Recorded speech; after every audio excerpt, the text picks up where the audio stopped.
teman-teman semuanya.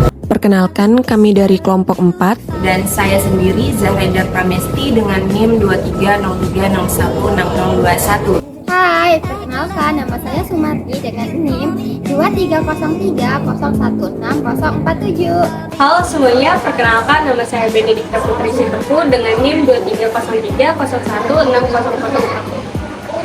Hai, perkenalkan nama saya Ulana Anggreni dengan NIM akhir 13. Hai, perkenalkan nama saya Putri Nabila dengan NIM akhir 23. Pada video kali ini kita akan membahas tentang salah satu tanaman hortikultura yang sangat penting, yaitu tanaman cabai dan juga berbagai hama utama yang menyerangnya. Cabai merupakan komoditas bernilai ekonomi tinggi dan sangat banyak dibudidayakan di Indonesia, namun masih sangat rentan mengalami gangguan organisme pengganggu tanaman. Dan jika dibiarkan, gangguan OPT tersebut akan menyebabkan kerusakan yang serius, bahkan menyebabkan gagal panen. Di video kali ini kita akan mempelajari tentang jenis hama, gejala serangan, faktor yang menyebabkan ledakan serangan, dan juga pengendalian hama terpadu. Sebelum masuk ke materinya, saya akan menjelaskan sedikit tentang tanaman cabai dan juga kerentanan hama. Tanaman cabai memiliki jaringan daun dan buah yang lunak dan juga kandungan air yang tinggi sehingga disukai berbagai hama penghisap dan pemakan jaringan.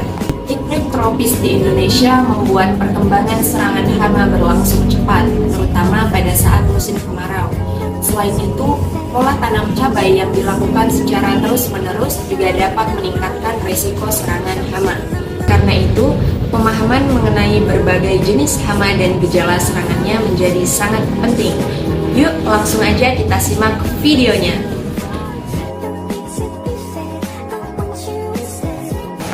Adapun hamanya yaitu hama thrips dan juga aphids. Hama thrips merupakan penyebab keritingnya daun. Thrips seperti Thrips parkispinus dan Thrips tabaci adalah hama berbahaya pada cabai.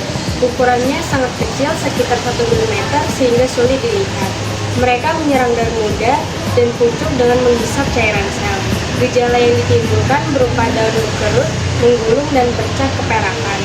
Thrips juga menjadi faktor virus keriting atau toxovirus yang sangat merugikan.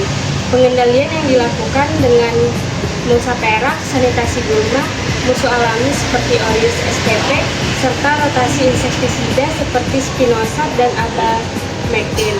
Lalu ada juga kutu daun atau aphids yang merupakan penular virus. Aphids seperti Aphids gossypii dan Myzus persicae adalah serangga kecil berwarna hijau atau hitam yang menyerang daun dengan menghisap cairan daun muda. Gejala berupa daun keriting, tanaman kerdil, dan muncul embun madu yang menimbulkan jamur jelaga. Aphids juga merupakan penular virus mozaik. Pengendalian yang dilakukan dengan menjaga kebersihan lahan, predator camping, yellow sticky trap, serta insektisida imidacloprid. Selanjutnya ada tungau merah dan lalat buah. Nah, hama tungau merah ini menyebabkan daun menguning. Tungau merah menyerang saat kondisi panas dan kering. Mereka berada di bawah daun dan menghasilkan jaring halus. Gejala serangannya berupa bercak kuning, daun mengering, dan hingga rontok. Pengendaliannya dapat dilakukan dengan menjaga kelembapan lahan, menggunakan pestisida nabati dan akarisida. Selanjutnya hama lalat buah yang menyebabkan busuk buah. Lalat buah seperti Bactrochera dorsalis menyerang buah cabai yang sudah mulai memerah. Hama pada betina menyisipkan telurnya di dalam buah dan larvanya memakan daging hingga busuk dan jatuh sebelum panen. Pengendaliannya meliputi penggunaan pembungkusan buah dan pemusnahan buah terserang. Selanjutnya ada hama ulat gerayak, khususnya yang berjenis Spodoptera litura. Hama ini aktif bergerak di malam hari. Serangannya bisa membuat daun berlubang besar hingga menjadi habis. Pengendaliannya bisa dilakukan dengan penggunaan insektisida atau menggunakan agen hayati berupa nukleopolyhedrovirus. Yang terakhir ada hama kutu kebul atau Bemisia tabaci. Hama ini menyerang bagian bawah daun. Mereka menghisap cairan daun, kemudian menghasilkan embun madu. Serangan pada tahap berat menyebabkan daun menguning, menggulung, bahkan bisa menjadi kerdil.